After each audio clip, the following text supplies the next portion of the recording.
Qutub Minar. This 73-meter tall tower that has imperiously lorded it over the city of Delhi for hundreds of years actually still remains the tallest brick minaret in the whole world. Its history is more than just a simple story. So what we know is that the first ever Muslim ruler of India, the first Sultan, Qutb-ud-Din Aibak, commissioned this minar in 1199 AD when he was a commander for the Ghurid ruler Ghiyasuddin Ghori. But just as the first story was completed, Aibak died. And then his successor, Iltutmish, continued the work of his father-in-law, Aibak, and added more stories to this minaret. Aibak and Iltutmish both had started out in the same way. They were both slaves who ultimately became kings. As young boys, they were sold and resold from one master to another in the markets of Persia, which is also why their dynasty, the first ever Muslim dynasty in India, is called the Mamluk dynasty. Mamluk in Arabic means property, and slaves were a property. Both Iltutmish and Aibak spent their childhood slave years around the city of Jam in Afghanistan, which has a similar minaret as the Qutub Minar. So it's quite probable that that minaret shaped the idea of power and rule in their minds, and which is why they tried to make the same one when they became rulers. But the Qutub Minar could not possibly have brought the joy that it brings to its visitors now, back when it was built to the natives of Delhi. Because back then, coming of the Ghurids to Delhi was the biggest ever power shift people had witnessed. The Ghurids had defeated the Rajputs and established the first ever Muslim rule in Delhi.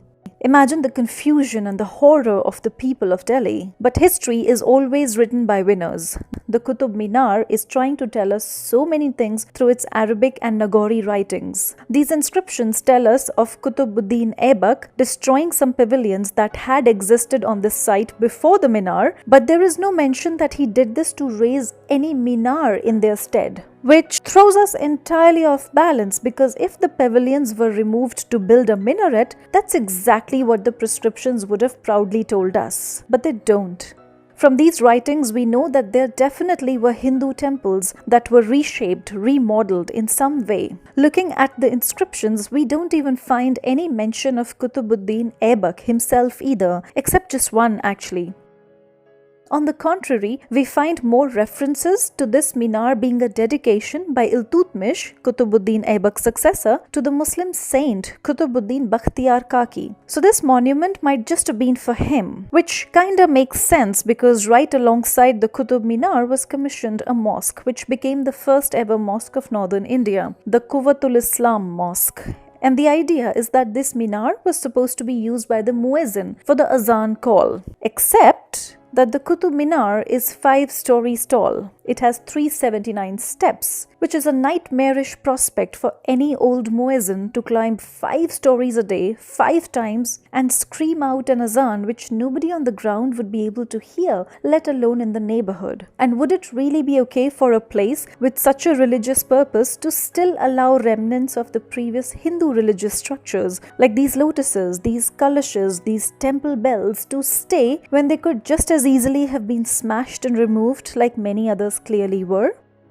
Another evidence suggests that Qutub does not come from Qutb-ud-Din Aibak's name or the saint's name, but that in Arabic it actually means astronomy. This leads us to the fact that Mehroli comes from the Sanskrit word Mihir Avali, coming from the time when Varaha Mihira, the astronomer under King Vikramaditya, lived in this region around 4th century BC and had a tall tower for astronomical study surrounded by 27 pavilions for the 27 constellations of the Hindu zodiac.